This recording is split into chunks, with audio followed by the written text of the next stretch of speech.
Welcome to Markets Today. I'm your host, Ibrahim Sani. The ringgit is at its strongest levels against the two main currencies, the US dollar and the Singapore dollar. The US dollar, the ringgit is strongest in 15 months, 4.087 against the US dollar. That's the strongest in recent months. And against the US dollar, it's the strongest in 13 months, registering at 3.0294. Now, of course, the big story for this week is not just about the ringgit, it's also about the US tax laws in the US, where the Senate has approved the new tax laws. If I can just direct the story on AstroAwani.com, my colleagues Cynthia Ng and Rizal Zulkapli wrote a very fascinating story on how the US tax laws can not only just impact the companies of the US, but also the extra rich there. And of course, how does this evaluate in the story of Malaysians? How does this impact the local Malaysians' story? That remains to be seen. And here to discuss more on this is, of course, the Astro AWANI editor Rizal Zulkapli and the author of the article itself. Hello, Ibrahim. Hi. Okay.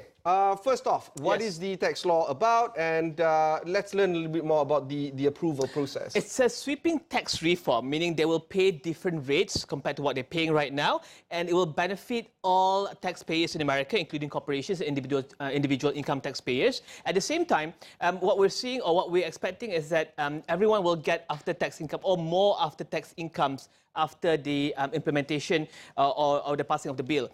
But for the lower and the middle income groups, they will see lesser after-tax incomes moving forward because of the tax cuts that will expire in 2025. More importantly, the corporations and business owners in America will now pay lower taxes as opposed to 35%. Before, now they pay about 20%.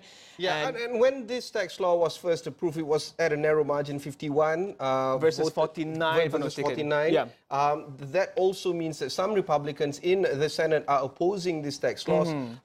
What do you think would be the motivation with these Republicans opposing the tax laws? I think because of the way the tax was passed, because I think we both discussed that some of the parts of the tax bill was even handwritten, and it was passed minutes before the vote.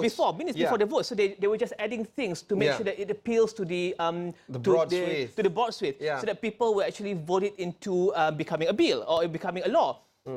This tax reform bill is actually slightly different from the one that the House of Representatives passed earlier, especially for the tax on companies parking their money outside of America. So previously, they want these companies to bring back money from outside America to inside America and charge them about 14%. Now, the Senate say that, okay, it's fine that you want to park your money outside of America, but we'll charge you 10% one-off income tax on cash and 5% on non-cash assets. So there's a slight disagreement as to for the House of Representatives version of the tax bill and also the Senate's version of the tax bill. I want to know more about how this will impact businesses abroad, not just in the, the tax haven of the world, but also directly countries like Malaysia, Southeast Asia. Do you think that this will invigorate some US businesses to actually do more overseas because they can get tax breaks? Yeah, that's the main aim, Ibrahim. The fact that America wants the companies to actually get more cash to generate income, because they believe in the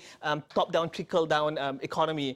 The more the richest get money, the more it is easier for them to create more jobs and create more wealth, so that the lower and the middle income groups can benefit from that. So I think taking a cue from that, that's the main aim for this tax reform. The Democrats, of course, believe that this tax reform will only make the richer even more richer, the corporations even more richer. In fact, the Democrats have come out strong. Elizabeth Warren, Senator Elizabeth Warren, Bernie Sanders, they have come out strong saying that this is actually to appease the Republican donor base. They don't want to lose the donor base. Therefore, these tax laws actually overwhelmingly favor them. And there's some truth to that, as you can see in some of the tax policies that have been written.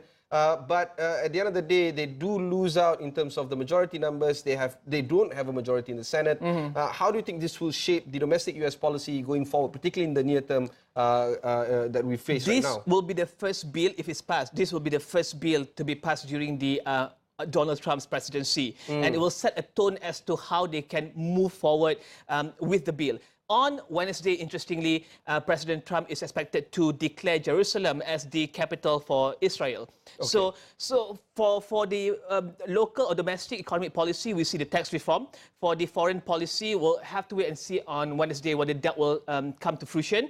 And so I think this is a time where Trump will actually execute and see how people react to his policies after that. All right, plenty to keep an eye out on. Of course, and of course the Rex Tillerson, whether he will still be the Secretary of State. Yeah, Secretary of State for America. So we'll see. So it's quite an exciting week. All right, thanks, Rizal. Thank you very much, We'll Ibrahim. take a short break, but when we come back, we'll discuss a little bit more about the business of insurance and insurance policies. Don't go anywhere.